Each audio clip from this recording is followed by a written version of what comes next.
My dear brothers and sisters, good afternoon and welcome to the Manila Cathedral. As predicted by the Lord in the Gospels, His disciples have been experiencing trials, as we heard in the first reading.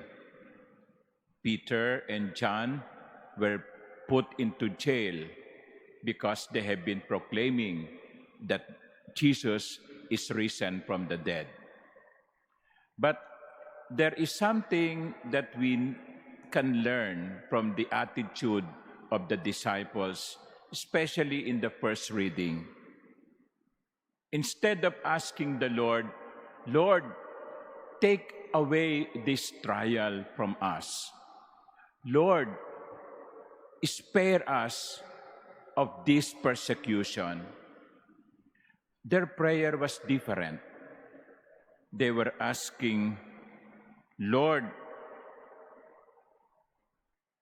enable your servants to speak your word with all boldness as you stretch forth your hand to heal.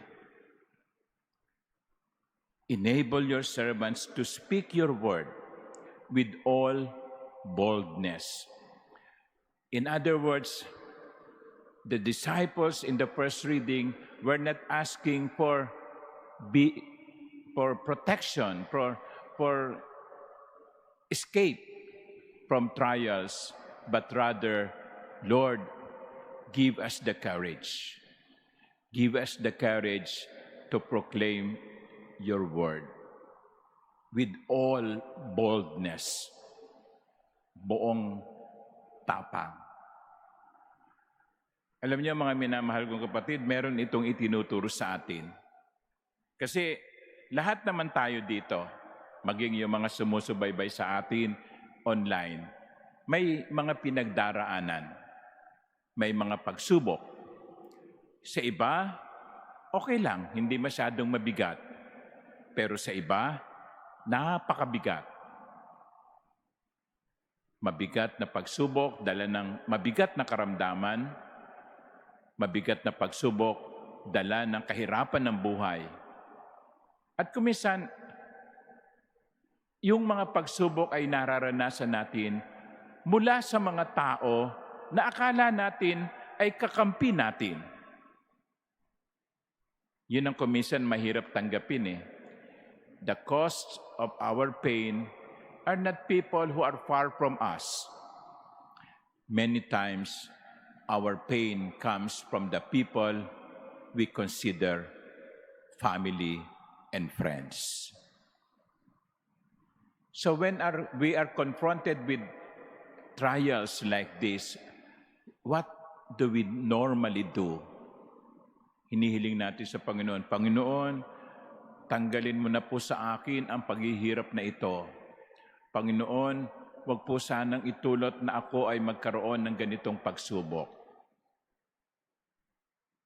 Siguro, pwede rin yon.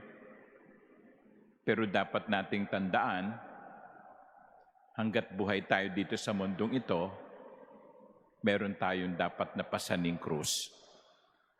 Hanggat buhay tayo dito sa mundong ito, meron tayong papasaning problema. Bahagi ng ating existence bilang mga tao sa mundo ay ang mga pagsubok. So rather, instead of asking, "Lord, spare me from these trials," maybe like the disciples in the first reading, "Lord, give me the courage. Give me the courage to embrace this cross. Give me the strength to face these challenges." Hindi yung, "Lord, alisin mo ito," kundi, "Lord, patatagin mo ako. Palakasin mo ako upang makayanan kong pasanin ang mga pagsubok na ito." Because many times, like in the gospel, we are like Nicodemus, that we do not understand. How can How can I be reborn? How can I be born again? There was a misunderstanding on the part of Nicodemus. And many times, that is also our experience. Marami tayong tanong, bakit? Bakit ako? Bakit ganito? Bakit ang mga mahal ko sa buhay? Yun yung mga bakit natin sa buhay. At sasabihin ko sa inyo, marami sa ating mga bakit ay walang malinaw na sagot.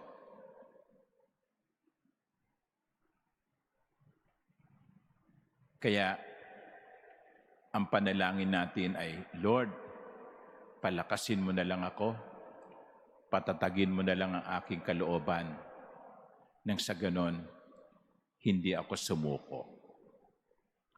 My dear sisters and brothers, let us pray for one another.